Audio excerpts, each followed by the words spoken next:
Imran Khan mentioned Asim Munir and how he's responsible for this, and he's really upset at Asim Munir. He said, if they do something to me, he's the one responsible. I said, they won't. They won't dare do anything to you. What did you guys discuss, and how is his condition? He started by saying that they have tortured me. First time I saw him so disturbed. Why are they getting stricter? Is it becoming more of a threat to them? He's standing up for the rights of the people. So whichever one you want to give up, because he's never asked for himself. If they decide to do something to him, can you elaborate on this? Our other sister, Noreen Niazi, the policewomen dragged her from her arms and her hair. How do democracies justify their own stance when they do it selectively? What they are fearing is not Imran Khan. What they are fearing is people asking for their rights.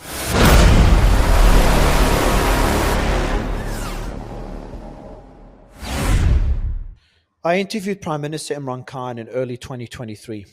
Months later, he was in jail. The former leader of a country jailed. And the charges, if you go through them, they're ridiculous. Now it's been over 2 years he's in jail, and it's only getting worse. He's not allowed to see his family. He's in solitary confinement. And he's describing in this latest statement, he said he's being caged like an animal. And he's going through mental torture, the worst form of psychological torture. His sisters continue to fight for his freedom, but they are being targeted as well. Their son's jailed. One of his sisters physically abused. His supporters are being jailed. Imran Khan's name is banned from TV in Pakistan. And today the military establishment put out a statement directly threatening Imran Khan. They said the following, they said, "Who are you? What message do you want to give? Who do you think you are?" to the former leader of a country, of a democracy, of over 200 million citizens. They said they'll also come out and fight bare-knuckled. Again, that's the military establishment of a supposed democracy. There's also deepfake videos floating around of Imran Khan's sisters making various statements as they try to taint the image of the Prime Minister and his sisters. Yet the Prime Minister's support and his political party's support in Pakistan is sky high. A support that most political parties around the world never get to see. So today I'll sit down with two of his sisters, Aleema Khan and Dr. Uzma Khan, who saw him just a few days ago, which will probably be the last time a family member sees the Prime Minister for a very long time, based on the military's latest statement. We talk about the Prime Minister's situation in jail, the statements by the military establishment, and what would happen next. I've interviewed multiple family members of the Prime Minister, including his sons, and I will continue doing so. I also would like to again extend an invitation to the Army Chief, Asim Munir, as well as the current sitting Prime Minister, to hear their side of their story. Why is Prime Minister Imran Khan in jail? What is their plan for Pakistan? I've been covering the situation in Pakistan for over 2 years, and I'm still hopeful that some sort of middle ground is reached by both sides, the military establishment and the largest political party with their leader in jail. I hope you enjoy this interview with Aleema Khan and Dr. Uzma Khan. Well, it's like every time, Aleema, every time we speak, to be honest, things seem to get worse and worse. And today is no different. The last few days have been a roller coaster for you and your family, and for the Prime Minister and all his followers. Dr. Uzma, you visited the Prime Minister a few days ago. So maybe we can start by you telling us and everyone listening, what was that meeting like? What did you guys discuss, and how is his condition? A day before yesterday, on Tuesday, I met him after about 4 weeks. And then also, last time I was sent in on 4th November, and then it was only me. And rest of us, they haven't met him for 7 weeks. Since 16th October. So, and these meetings, you should know, these meetings, they are just hardly 20 minutes, and we don't have a watch, but around 20-25 minutes. And they are so short. And before they finish, the policemen around us, they keep telling us, please get up, please get up. So the last few minutes is like we are in a rush to get the last words out of him. So this time when I went, I mean, as compared to last time, because before we used to go maybe meet him after 2 weeks or 1 week, but this time after 4 weeks, there was it was a change. He was very angry and very disturbed. And he started by saying that they have tortured me, they have kept me in isolation. I hardly, I mean, there's no space to go out. There's just out of his cell, there's apparently, we haven't seen it, but what he says is that when you go out, there's not just a little space where he can just walk. Just how many? It must be 50 or 50 60 feet. So that only when they let him out of the cell. And for 4 weeks, he said total isolation, nobody to meet him. And what he tells us is that there are about 6 cameras around his cell to ensure that no policeman, none of the police man is able to talk to him. That is also checked. So to ensure that he is totally isolated with no information. The first thing I asked him, do you know what is going outside? What has been going outside the jail? Because we have been there going every week, and we have been sitting there, and there have been a lot of excitement outside. He said, no, I have no idea what is going on. And he was very angry, and he said, and he started by saying that just make sure you tell everybody that Asim Munir is responsible for whatever is happening to me, and if anything happens to me, and Bushra, and if anything happens to me, just make sure that he is the one responsible. And I mean, I felt, it was not normally when we met him regularly, he always comes smiling, and he just ensures that everybody, maybe it's for us he's telling us that, everything is all right, don't worry. But this is the first time I saw him so disturbed.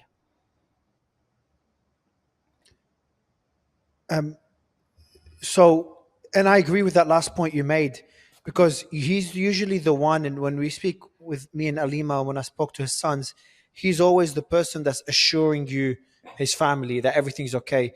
Why do you think this time he's not smiling? He's angry, as you said earlier. What changed this time around? What got him angry, in your opinion? Normally every time when he comes, he's always smiling. He gives us a big smile, and he's as if he's coming out of his own bedroom. But this time he told me, he said, he's telling me that, this mental torture is worse than this mental torture from solitary confinement is more, it's worse than the physical torture. And he kept repeating it. And he specifically asked me to go out and tell everybody that this person is responsible and if anything happens to me, he is responsible. And then quickly, afterwards I gave him a quick brief. There's not enough time. Actually, the time is so short. I gave him a quick brief of what happened in the last 4 weeks. And he gave me instructions of what to tell his people, what to tell his party, what to tell his followers outside. And I was also disturbed after that, because I've never seen him so angry and so upset before. Me and Aleema have spoken about why they are doing this, why they're putting him in solitary confinement, why they are slowly reducing his family being able to see him. And what we concluded, same when I spoke to his sons, is that they're trying to break him. And based on what you're telling me right now, I wouldn't say they're breaking him, but it's starting to have a toll on him, taking a toll on his mental state. And we also have an update now, and we're going to talk about it in a bit, that they're going to completely block his family from seeing him. Miss Aleema can't see him already because she was always getting his message out to the world, and she was targeted legally. And now you've also been banned from seeing Imran Khan again because you're also passing his message to the world. Why are they doing that? Why are they getting stricter? Is it becoming more of a threat to them? He himself told me this time. He himself said, They are trying to break me. I will tell I'm not going to break. Whatever they do with me, I'm standing firm on my stance, and this is the message I was supposed to give outside, that no matter what they do, he's going to resist. His stance is the same, and he told me that they are trying to break me. I know why they are doing it. Aleema, Mario, if I step into this, you see, the thing is, the a microphone, lot of Aleema. times people have come up to us regularly and said, I wish you'd find a middle ground. And I've asked a lot of people this, because they says, we just want Imran Khan out. Can you not find a middle ground with Asim Munir? So I said, listen, my brother has repeatedly, since the time we've gone in, if you look at all his tweets, he talks of three things: rule of law, democracy, human rights. He's a constitution. That's all he talks about. So I said, which one of these do the people of Pakistan want to give up? Do you want to give up any of these, your rights? He's standing up for the rights of the people. So whichever one you want to give up, because he's never asked for himself. So the thing is, what the establishment would like to offer him is personal relief. They're telling him that we will give you a break. You come out on our terms for yourself. He's saying, I will not come out for myself. I'm here.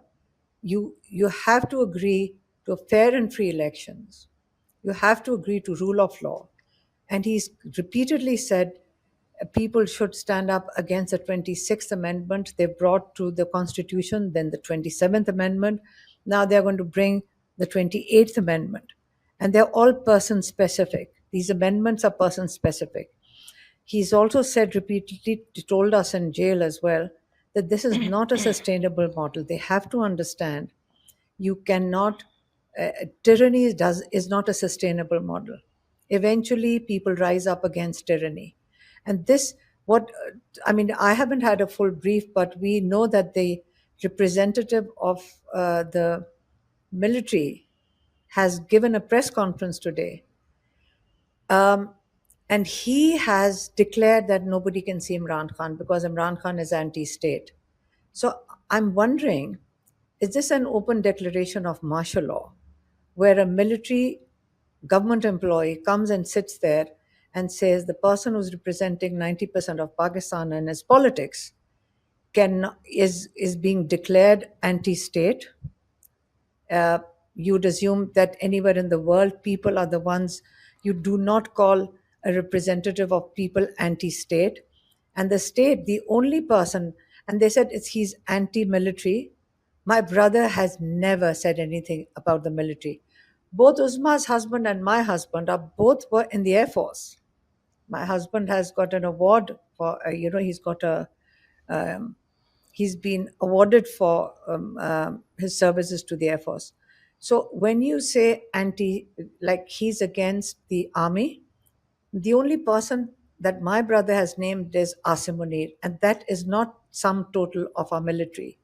Our military is an excellent force, but when you have somebody declare himself state, the complete army, and anybody who speaks against him, there are two names you can't take on our television, like two names that are forbidden. You can't speak against Asim Munir, and you can't speak for Imran Khan. That's the sum total of what the situation in Pakistan is right now. And another thing that they did, and they've exposed themselves by doing it, and it's quite ridiculous in this day and age. Superb IA-generated deep fake. They did it to my sister. Then I did an interview with Sky TV with Jaldi Hakim. They did it to her interview also, and she's spoken up on Sky TV about it. And like, what are we discussing? Oh, Imran is with Modi. It's like to show that Imran Khan and the script first prepared on our interviews, international interviews, because we don't speak to our national TV, and the national TV can't even show our interviews. So first they script that, the fake interviews, like the fake deep fake for my sister and myself. Then my sister's name is quoted in his press conference to prove. So now this was part of the script. So they are saying there's a nexus of Afghanistan, PTI, and India. I mean, this is what they have sort of scripted out there. Now, it can't get more ridiculous than this. And the sad part is that we, Pakistan being a member of Commonwealth, and you're from Australia, and Australia is a member of Commonwealth, and I have raised it a few times. How can such tyranny against the people of Pakistan and being a member of Commonwealth? What's the point of being part of an organization like Commonwealth? What's the purpose? UK heads the Commonwealth. There are, I don't know, 40, 50, 60 countries in this. Not a single country speaks up for each other, because the main points of the Charter of Commonwealth are rule of law, democracy, human rights. These are the main principles of the Charter. So we are sitting in a situation where most probably I'm going to go under trial and be sent to jail. But my sisters are here. They might be the next ones going to jail. We are all willing to do this for our country. But should countries overseas, no, we are not asking for help. No, never has my brother asked for help for any. We are not appealing for support. And what can we appeal for? But we are saying that should they be supporting dictatorships? Should they be supporting situation environment as it is in Pakistan, and supporting it fully? A lot of countries which could claim to uphold values of democracy, and you're sitting in, like, if you just listen to the way he threatened Imran Khan, and who's declared that we can't see our brother, is the spokesperson for the military.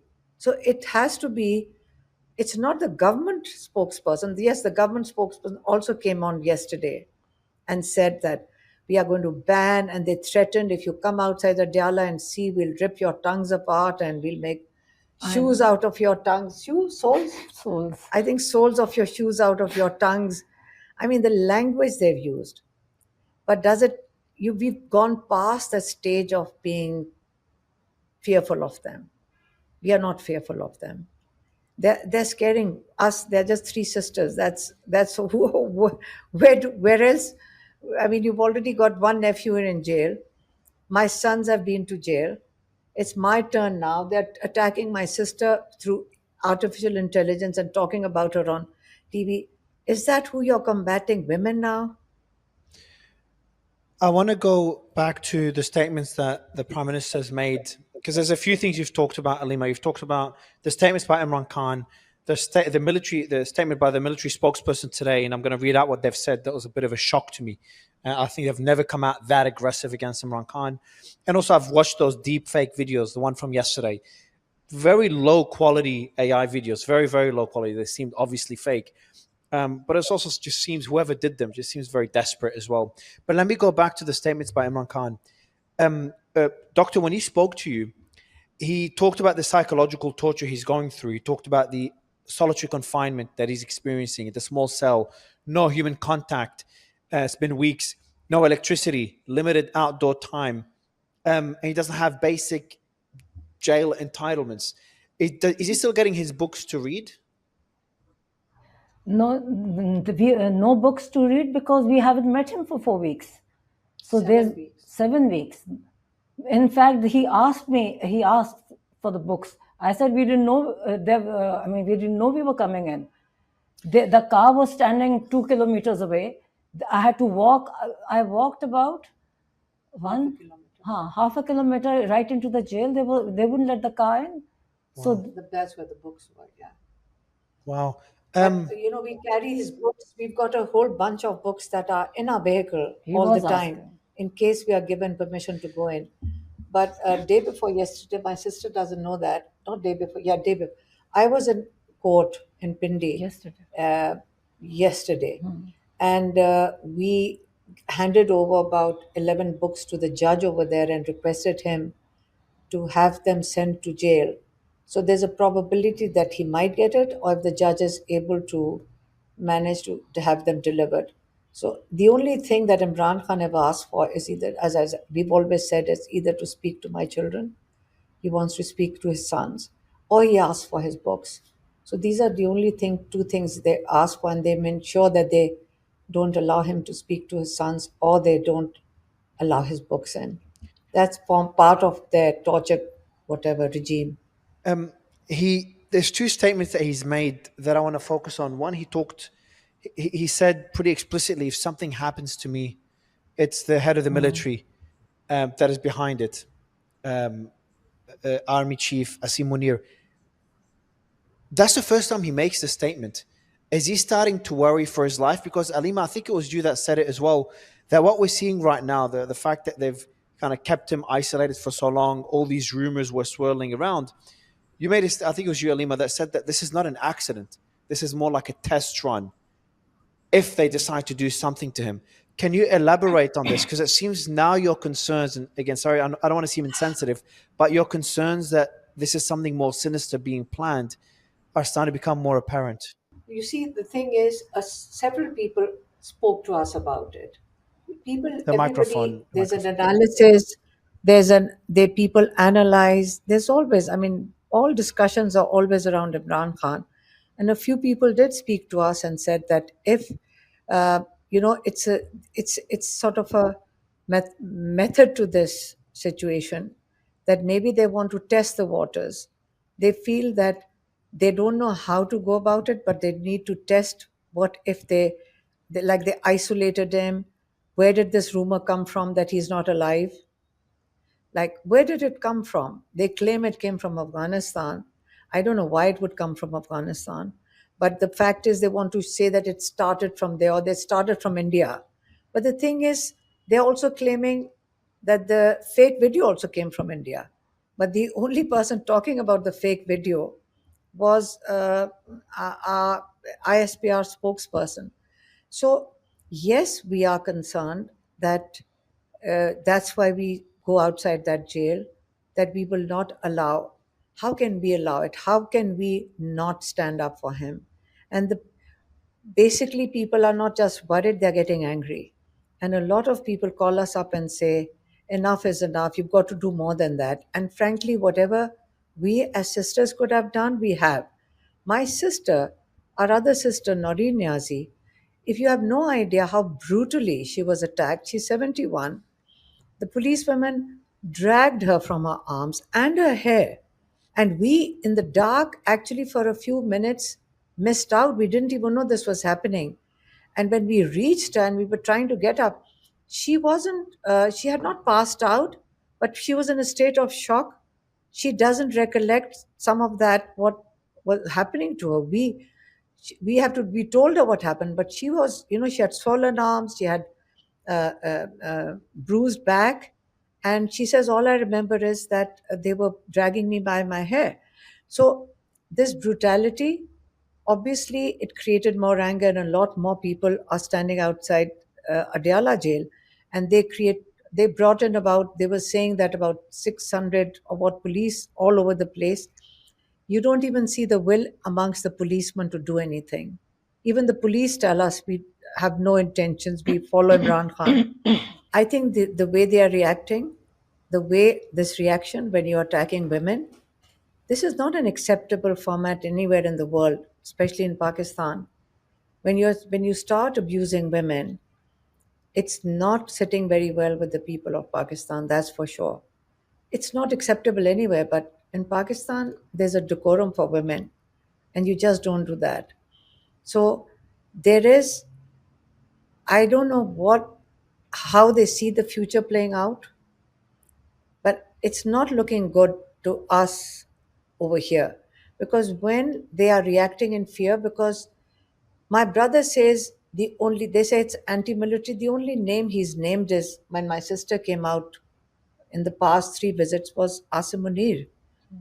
So the reaction that you get in return when you're naming a government officer is so big. Like, it's like if you watch that, I only saw it, I haven't really gone through the ISPR statement, but I saw my sister's pictures on his presentation. My sister, like, why would she be telling, like, he's saying that my sister gave an interview to Indian television.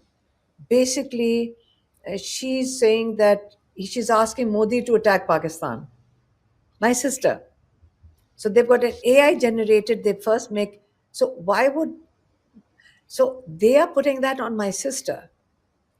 So hold on. The Through AI Are you generated. talking? I know there were AI generated videos just circulating online, and it's, one would speculate they're coming from the government or people associated with the government or the military leadership. But what you're saying is that the military spokesperson played an AI generated video in the conference. Yeah. No, he said they showed, well, I don't know if they played it because I didn't see the content, but I've seen somebody sent me that they're talking about my sister, saying that to prove how anti state all of us are, we are Wow. anti Pakistan, anti whatever, because we are in with Modi.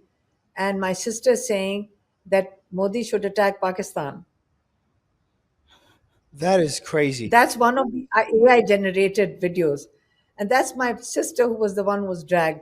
So, what I'm saying is the level of desperation is they've turned it on us sisters and generating these deepfake videos. Why Dr. Alima mentioned how Imran Khan mentioned in the last few statements, he talked about Asim Munir and how he's responsible for this, and he's really upset at Asim Munir.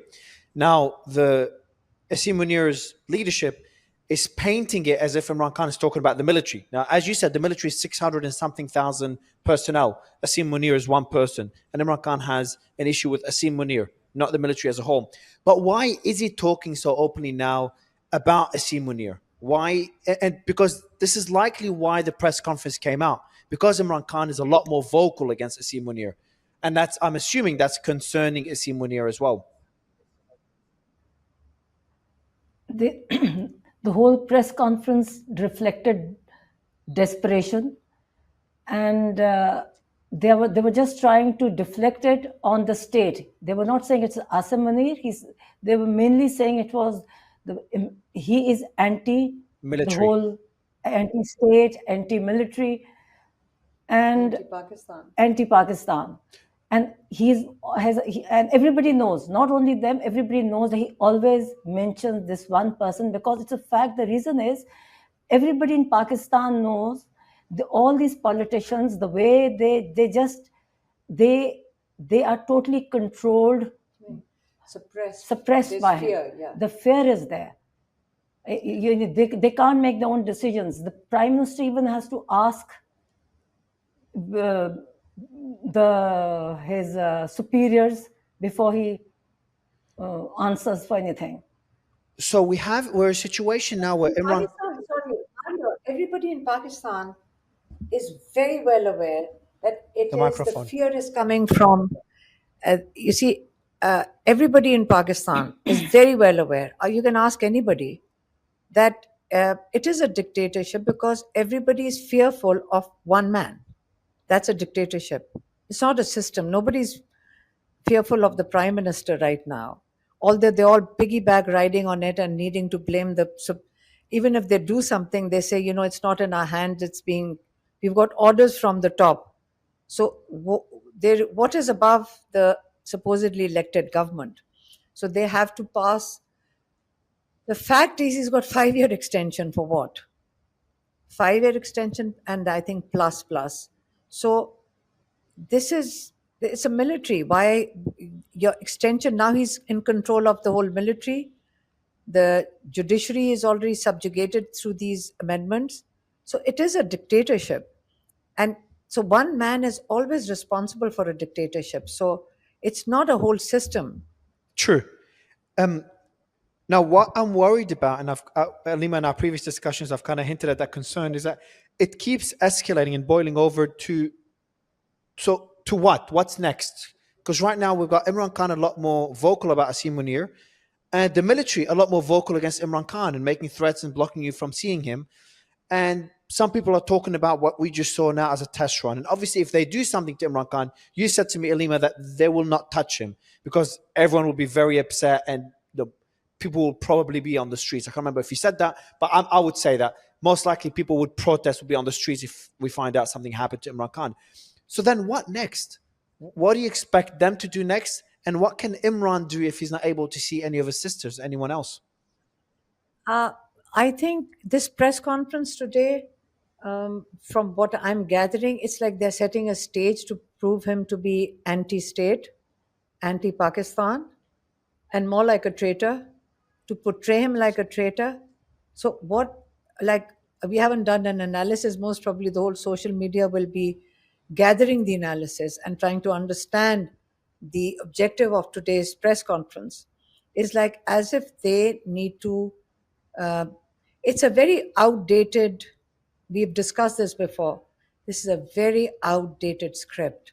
This is something that happened in the 70s and maybe early 80s, where you treason, you use the word treason, that they don't know how to apply that to Imran Khan, where everybody knows. I mean,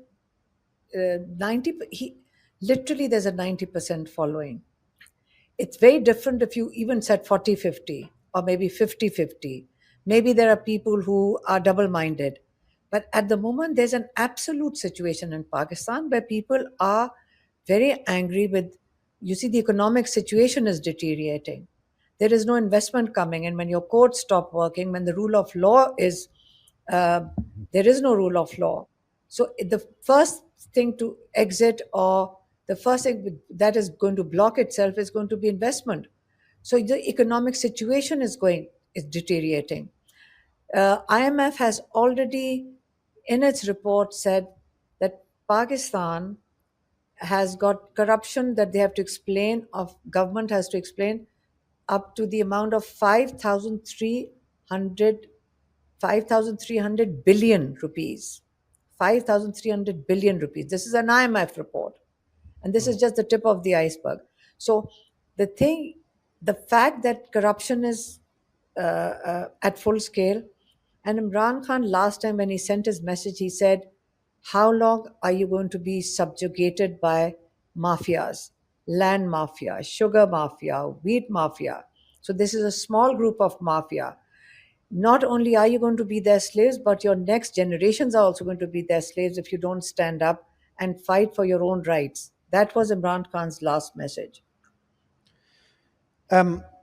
Doctor, my other question to you is going back to that statement by the military. I was going through it before this interview, and I was pretty surprised by how blatant they were. And usually they don't mention Imran Khan's name in the statements, which is, I've covered a lot of things around the world, a lot of democracies around the world. This is the first time I see democracy banning the name of someone, as they have in Pakistan. They did it during the elections as well, before the elections. And now the military, which the military is not really supposed to be talking about politicians. The military is there to serve. Someone sent me a chart. I'm going to actually open it here. But if you go through it, people are at the top of that chart. They're the ones that determine who the political leaders are. And the military is low down in that hierarchical chart, in which they serve the people below the political establishment. But what we're seeing here is that the military representative talking about a political leader. And you said they used fake AI videos. And they started saying the following. They said the threat, they talked to him about him as a national security threat. They called him delusional. They called him a delusional person, for former Prime Minister Imran Khan. They said he's a captive of his own ego. They say he's thinking that his wishes are bigger than those of the state of Pakistan. And then they say the following. That's what really shocked me for the military to say. I'm going to read out the exact quote.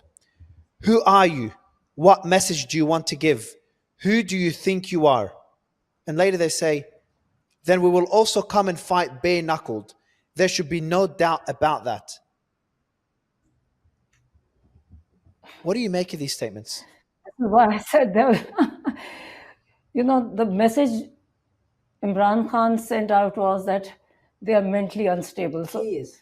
Asim Munir. Asim Munir, And yes. this, everything seems that he is directly supervising this press conference. The reaction is basically by him directly, right?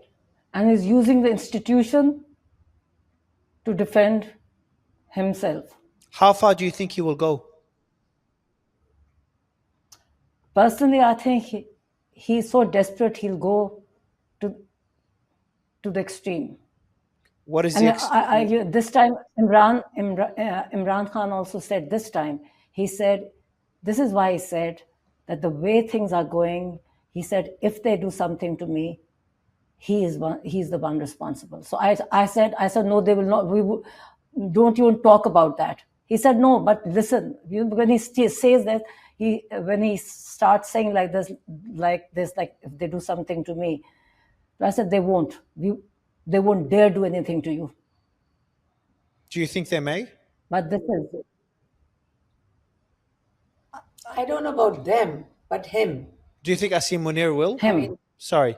When I say them, I mean Yes, Asim Munir. When I say them, so I apologize. I mean Asim Munir and anyone executing his orders. But I'll be more clear. Do you think he may do that? Do you think the likelihood has increased in the last few days, considering how, as you said, how desperate he's become? I think this is his wish. He wants to do that. And we are worried. And this is why we said, let there be no mistake. We will go to all extremes also. I mean, they should not even dare think about it. They were testing, the last 4 weeks were basic, they're testing the waters, how the reaction will be. But inshallah, they won't be able to do it. They wouldn't dare. We won't let it come to that stage. We won't be sitting watching. You think that these government personnel, like this unelected representatives, like the government representatives who had won this election on Form 47, they are going to tell us there's rigged elections. They are going to tell us that we cannot meet, and they are telling us that we'll deal with you with iron fist. They're telling us, these 3 old women, that we are going to treat you with iron fist. Okay? I mean, you think we are going to be scared? The people who can't even go in, the person who was saying this, if he goes alone outside on the road, people are going to, I don't know what going to do. I don't know, he's going to be not safe by himself. And he's telling us, giving threats to us. So whatever they're saying in these 2 press conferences, they're trying to scare. Basically, what I feel is a message directly to our sisters, basically. This is what the press conferences were basically addressed to us, to back off. Back off and not take Asim Munir's name. And don't come to Tuesday. Don't take his name. Basically, the whole issue is, in this whole script, or whatever Imran Khan's message is, just the one name that you can't take. They don't take Imran Khan's name, and they are telling us don't take Asim Munir's name. We are not the ones taking it. Imran Khan's message is our responsibility, and it is our responsibility to communicate it as he wishes. That's all we are doing. It's our responsibility. Communicating, it's a big responsibility, and we have to communicate it as he's asked us to do. Are you worried about you and your family being targeted further? So, Aleema, you've had your 2 sons go to jail for a period of time. They were essentially kidnapped in the middle of the night. Me and you spoke, I think, a day or 2 after that happened. You've also got, Uzma, doctor, is it your son or your sister's son that's currently in jail? Is it your son? My sister's son. Your sister's son. Our sister's son. So you've got your sister's son who's currently in jail for, I think it's a very long sentence. He's not being treated well in jail. Your sister was physically assaulted. Aleema, you're being threatened. You were in court again recently. You're being threatened. I can't remember what the charges were. Some stupid charges because you're taking Imran Khan's message to the world. And doctor, as Aleema said, you could be next. Do you worry they could escalate the pressure they're putting on you as a family? Because my question would be, is that if Imran Khan is now isolated, if they continue jailing the family or silencing the family one after the other over the next 6 to 12 months, which I hope does not happen, um, I worry. My question would be like, what could you do if they continue silencing you? Already, the media is too scared to talk about this. I don't think they're allowed to run any of your interviews. Most people I speak to that are Pakistani, especially ones that live in Pakistan, are worried to say anything negative about Asim Munir. But secretly, everyone's like, happy about me talking about Imran Khan, but more importantly, they talk positively about Imran Khan, but that's privately, not publicly.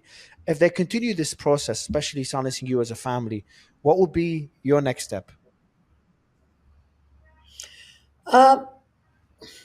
Mario, when you were mentioning all that is happening in Pakistan, what's happening, what really makes me very sad is the global reaction to it. When things like this happen in a country like Pakistan, and when President Trump turns around and says, like, this is my friend, how do democracies justify their own stance when they do it selectively? So, in this global age, things, as I said, I don't know how it's going to be going down the road for other generations and younger generations. I think it's going to be a completely different world. Our world, I think we are too old. Maybe our generation or people older than us, even, they should realize that it's a changing world. You can't go around with different sets of standards for different countries. Either, shouldn't it be, it's much better to be very honest and say, listen, we want to have a transactional relationship with the country. That's fine. Like, we are going to do business with this country. That's fine. But don't say that we are also champions of human rights and we support democracies. And this is the time when countries like Pakistan, and there are other countries also, we are not the only one. It's 250 million people. I don't know. We are not in the same situation as Africa. We are in a much better situation. Our population, because we had a leader like Imran Khan, he's created a lot of awareness amongst people to stand up for their rights. So what they are fearing is not Imran Khan. What they are fearing is people asking for their rights. That's that's why a small mafia fears. What if these people stand up and say, where's our share in this country? When 250 million people become aware they want to have a share and a right in Pakistan, that creates a lot of fear amongst a small mafia that's benefiting from Pakistan. So Imran Khan is the person who's leading the 250 million people and standing up against a very small, shrinking group, by the way. It's a shrinking group. It's not fashionable anymore to be part of a mafia. Police is not willing to be participant in this. Military personnel are not willing. I'm telling you, when the time comes for them to shoot their people, it's not going to happen. And that's why, inshallah, whatever comes forward, comes ahead of us, we always believe, we have a strong faith that if our time in this world is up, as Imran Khan says, and this is the belief that we all have, then it's over. But at least when we leave this world, we feel we participated in something bigger than ourselves. And we are following our brother in that. And we are very proud of him that he stood up for something on principle. He's awakened the whole nation, which is much bigger than having any government. He should be, but the fact that he's being tortured through solitary confinement is so wrong, and everybody should talk about it. It's internationally against all principles of human rights. It's nationally against our law, and now they've just decided. Military spokesperson has said the punishment for bringing out, like, to Imran Khan for him mentioning Asim Munir being responsible for anything happens to him, is that now all visits are going to be banned. They are being banned by the military spokesperson, if you have made note of that. He is going to ban and put Imran Khan in 100% solitary confinement. Dr. Uzma is not going to be allowed in because she also brought Imran Khan's message out. So I wanna go through a statement that also the military spokesperson said, Aleema. He said we need to understand how this narrative is working, and unfortunately how it is working in deep collusion with external actors. You've also talked about how the AI videos trying to paint you, again, really badly made AI videos trying to paint you and your sister as colluding with the Indian government. I don't know if they did it with Afghanistan as well, saying things like we need to bring Asim Munir down, something along those lines. Can you tell me more what they mean by that statement in terms of referencing a deep collusion with external actors? What are they trying to do here? Yes, India, Okay. India. So, like, you have to keep in mind that Imran Khan, I said it to some of the journalists. I said, before you were all born, Imran Khan was a global figure. He's really loved in most of the cricket playing countries. The people know him I knew him in as a, all I knew him, cricket I knew him playing as countries. because in Australia cricket is popular. I knew Imran Khan as a kid before he got into politics. I knew him well. Yes, yes.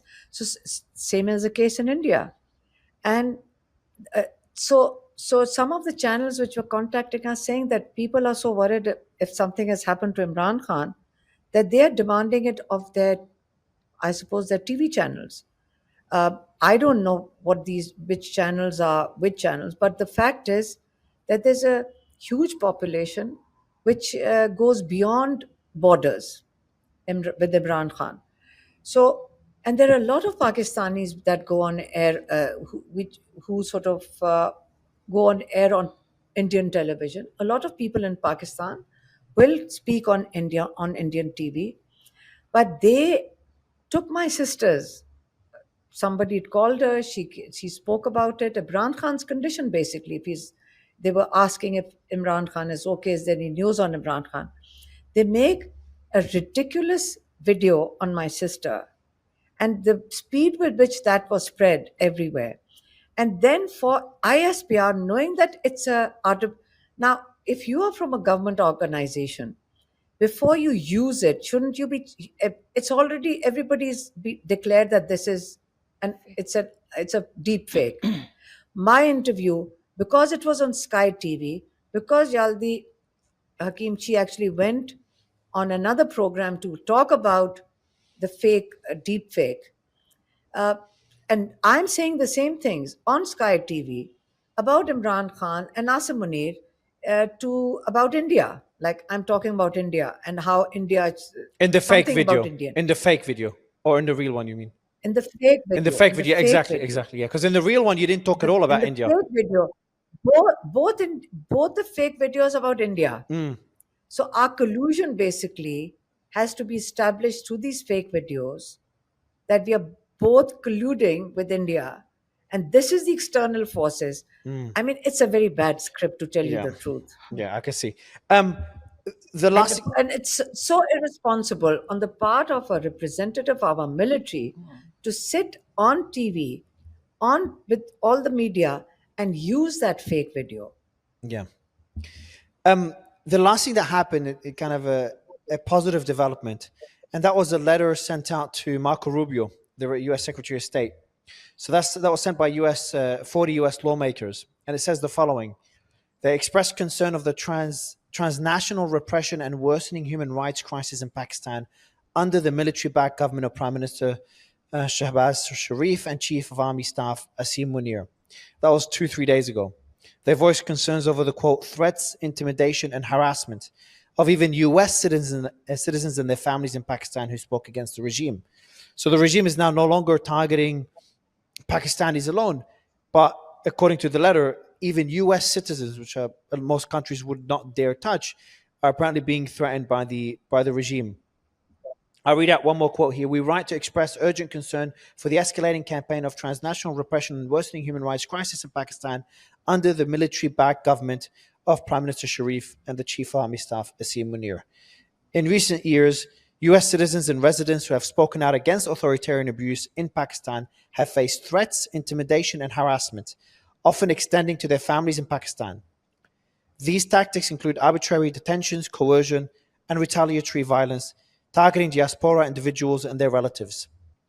So, two things I want to ask you. First, your thoughts on that letter, because considering the geopolitical situation, Pakistan plays a very important strategic role in that rift we're seeing between India, the US, China, especially US and China, which is what I view as the US and other countries putting those geopolitical interests above their concerns for human rights and human rights abuses.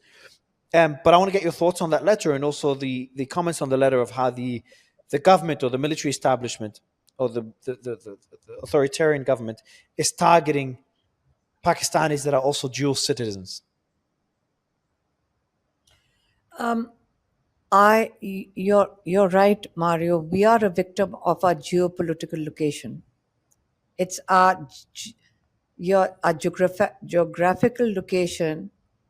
The Pakistani people are a victim of their location because it's other interests that say, okay, it doesn't matter. We need I don't know. We need muscle. We need to whatever situation they need to create. The people who are going to suffer is going to be the people of Pakistan. So as a people, we don't want to suffer anymore. During the 20 years when Afghanistan had problems, and Pakistan was obviously participating in that, we had about 80,000, 90,000 civilians killed in various terrorist attacks. So we as a people have suffered, and that 20 years economically damaged us. We suffered from stunted growth. Our economy didn't grow because how is anybody going to invest when there is unrest? And we directly didn't have any unrest, but we became a victim of problems in our neighborhood. So when Imran Khan keeps talking about peace, they intentionally turn around and say he's anti-West. No, he's only talking about his own home and his own people. And all he's asking for is that we have suffered economically for the past 40, 50 years. Pakistan was growing. If you look at Pakistan in the 50s, we were a new country. If you go back, Pakistan was a country which was giving scholarship to 20 countries, which included, helped set up South Korea's. But I was in South Korea, they said Pakistan helped set up the education system. Pakistan helped set up, helped Singapore. Pakistan helped Emirate Airlines. It says EK. You know, the symbol is EK. It's Emirates Karachi. The first flight, Oh, wow. Pakistan trained them. Pakistan trained them. That's why every first plane that they have, the first plane lands in Karachi. Pakistan helped set up the airlines. Pakistan has helped. We were giving scholarships to most of the UAE. This was the growth rate in Pakistan. The level of education, the growth rate in Pakistan, we were giving scholarships to Singapore. Look at where we are right now because of the geopolitics of this region. So where we were growing at that rate, 30 million young people, educated people have left Pakistan, 3 million, have left in the past 3 years. So we are suffering from a brain drain. We are suffering. It's huge brain drain. So the point is that our geographical location, we became a victim of our own. And Imran Khan being in jail, maybe that's how they want to sell him overseas. You always will know that they will portray Imran Khan as anti-West. What is there anti-West about Imran Khan? Imran Khan, all he says is that, listen, I have to first look at the welfare of my people. So how can that be anti-West when you're looking after your own people? So yes, you're right about how the situation, but I think, as you said, in this day and age of social media, maybe the young people are not interested in a geographical location. They want to have a better future for themselves. So it depends on how they will react to how things evolve in Pakistan in the next few weeks, months. My last question, and Doctor, I'm going to ask you that question first. I've already asked that question to Aleema, and I'll ask her again, see if her answer is different today. Again, I'm not involved in that fight. I have no horse in the race. I'm not going through the struggles that you're going through, and I don't share the same interest in supporting Pakistan as you do, and of course, as the former prime minister does. I'm not a Pakistani citizen. So for me, I'll ask this question as an outsider and without having the same connection to the people as you do. I look at this and say, I'm a believer in democracy. I come from a democracy. But I also don't want anything to happen to Prime Minister Imran Khan and to you either. And I want Pakistan to do well. Do you think there's a possibility, and Aleema, you know what question I'm going to ask, do you think there is a possibility that Asim, Munir and Imran Khan do reach some sort of settlement where we don't see a democracy in Pakistan as much as we all would want to see it? We don't see the same democracy we see in Australia, in Europe, in the US. But we also don't see the same autocracy we see in North Korea, for example, some African countries, etc. Do you think there's some sort of middle ground where both sides are not completely happy? Asim Munir would like total control, Imran Khan would like a full democracy, but somewhere in the middle where both sides are partially happy. Is that a possibility? Is that something that you'd be open to discussing? I know you're not in the position to discuss this, but do you think the Prime Minister will be in a position to discuss with Asim Munir? Personally, honestly, I think the way things are going at the moment, that doesn't seem a possibility. The way things are going presently.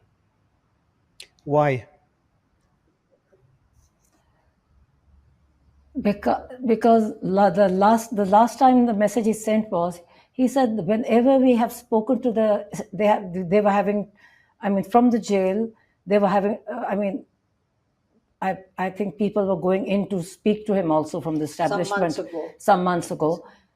Like people, when they came to him or brought messages to him, was from these, when they brought messages or whatever, or his own people, if they brought messages to him, that sort of message. To who? To brought it from Asim to Imran Khan or vice versa? Not Asim, but generally they would, you see the way it works is Middle somebody, ground. say everybody comes Middleman. and says, like, whoever sort of, they mention it casually, but you know that they are trying to say, you know, if Imran Khan could back off, or they would say that if he kept quiet or accept the way things are going, that sort of thing. Okay. They have said it in the past. And is it Imran Khan that will not accept it? Is that what you're saying, Doctor? Or Aleema? No, he always, he used to accept it. There was some talks going on. But whenever, and this is what he complained, he said whenever they come and start some middle ground conversation with him, but on the other hand, the aggression against his party increases. They are arresting his party people. In the jails, they are being more aggressive with them. They are torturing them, and whatever promises they made with them, that like one of the once they said, if you agree with us, you cancel your date of that one gathering, the jalsa he was having. He said, if you shift change the date, we will facilitate it, and we will let your people come peacefully, and we won't stop it. Last August, what she's talking about is last August. Last August, I think they were planning a rally, like a big gathering, on the 22nd of August. I remember, yes. So they came running to him this is in 2024, and people came to him and said, last date, please cancel this. We promise that we'll facilitate you if you shift the date to September, but please cancel this. So Imran Khan is in jail. They sent somebody at 7 o'clock in the morning, one of his party people, to say this to him. So you wake him up and say, okay, please do this, otherwise there'll be bloodshed. I don't know, whatever they said to a man who's there's going to be security issues. So he agreed to it. What is he supposed to do in jail with no information? And then when Next rally was held on the 8th of September, which was an agreed to date by them that they promised that we'll facilitate it. They blocked all the roads. They've got cases on everybody who attended it. So he said they are not reliable. Like if sometimes I have given in ground, they turn around and they lie, and they have no shame in sort of breaking their word. So hard to reach there's sort no of middle point in- ground when there's no trust that the other party would deliver on whatever promise that is reached. So that makes it very difficult to reach some sort of agreement in the middle. That's a shame. That's a real shame. Yeah. Final- At the moment, our only concern is that today they have used my sister's message, Dr. Uzma's message, which came out on Tuesday, that he's being tortured through isolation, and he told my sister that isolation is mental torture. Isolation is worse. Mental torture is worse than physical torture. He said that. He said it's worse. And he was very upset at being isolated. It's inhuman, and it's considered one of the worst tortures internationally. So what they've done is they've used my sister saying that it's Asim Munir's fault, using that because she took Asim Munir's name through Imran Khan's message. They have had a press conference yesterday that if you come out, the government ministers were threatening us. They've threatened us and abused us. And now today, the military spokesperson has come and been abusive and threatening as well. But on Tuesday, we will go to Adiala. Whatever inshallah, the consequences are, we'll face it, but it's our right to see him. How can a military representative cancel our meeting? So we will go there. I'm going to add one more question. If you don't mind, one more question. If the chief of the military, the army chief, Asim Munir, sits down with you right now and says, Aleema, Uzma, I would like some sort of settlement where your brother could get out of jail, but I continue ruling the country and my immunity in the constitution will remain there. Is that something that you would be open to discussing and would you accept? And obviously you're not in a position to accept it. And the same question for your brother. Doctor, you were the last person to speak to him. If he's sitting with Imran Khan right now, do you think this is a discussion that you would have with Asim Munir? And do you think this is a discussion that Imran Khan would have with Asim Munir? Hypothetically speaking, because I know it's a very tricky question. Well, actually, Imran Khan is in jail. If Imran Khan is in jail, if Asim Munir has to say anything to him, he can just go to the jail and he's his prisoner. If he has anything to say, he could have gone to jail and spoken to him. But we seriously don't understand what the issue is. Is Asim Munir doing this for Pakistan? We'd like to understand, why would you declare Imran Khan a traitor, a security risk? How is Imran Khan a security risk? So what are these terminologies that you're using against Imran Khan? It is, we know, and as an observant, it's a bit obvious that it's about a power grab.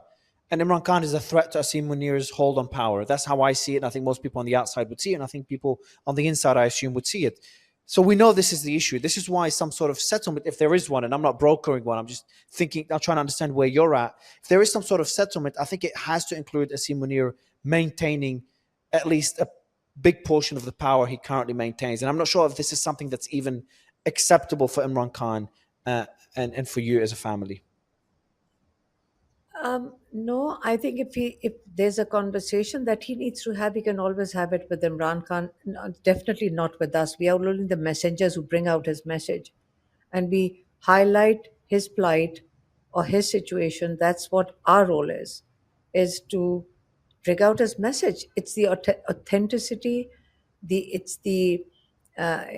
have a big responsibility to make sure that everything that he said, when one of us comes out or when we are collectively there, we come out, we go through the message and we correct each other if we have missed out on anything.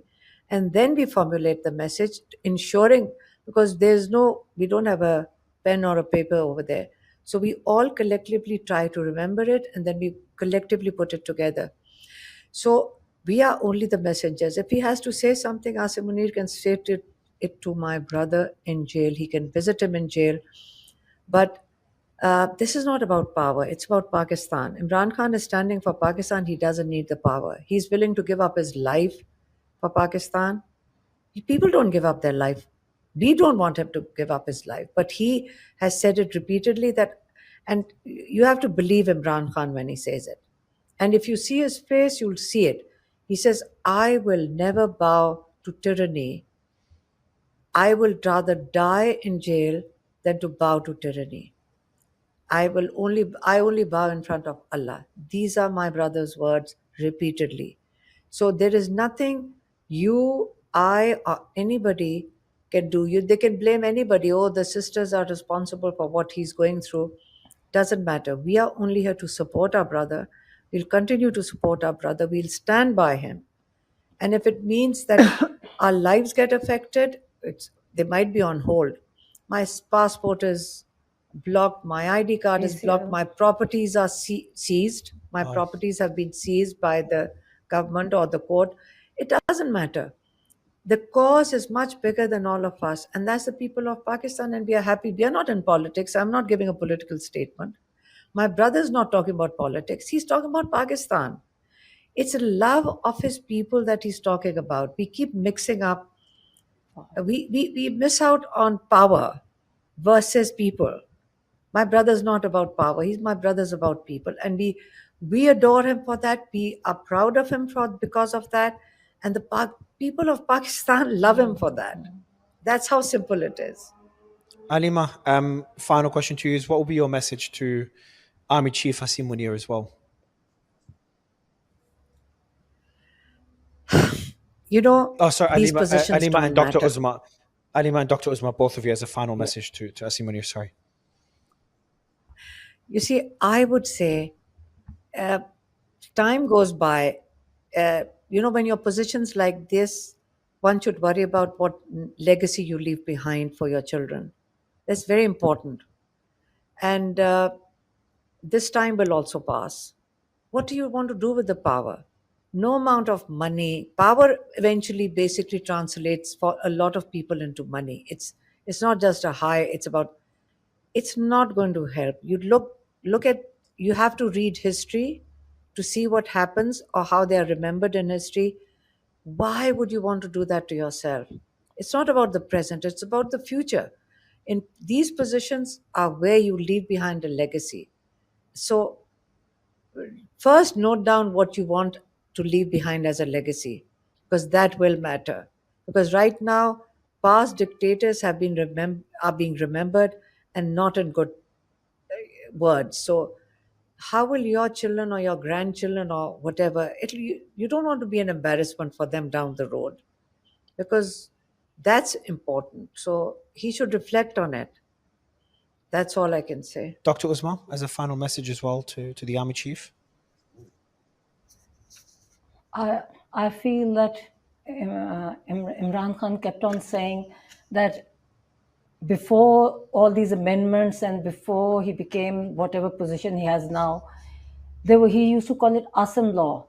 Well, everything was going the way, everything was under Asim law. It was not martial law, it was Asim law, specific to one person. So now, even now that he's attained whatever position, to get to this position, he's destroyed the judiciary, he's destroyed the constitution, the amount of torture. My nephew, who was in the military jail and now he's in the civilian jail, he says the military, there was so much physical and mental torture in the military jail, and this was all under this Asim law. So I think he should now reflect that now he's got to where he wanted by destroying everything in Pakistan. Like when there's no justice system, when there's no constitution, now even you talk to institutions are destroyed, and lawyers you were talking, everybody's lost. They don't know where to go. So what has he achieved? He's got where he wanted to get by all the cruelty and all the oppression that he has carried out in Pakistan. It's unbelievable. I mean, we have seen it. We hear stories. They're unbelievable.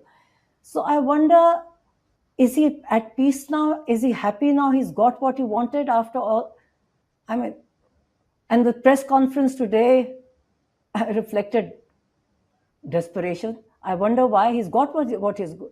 So I hope he realizes that no matter what he does, there's a supreme power.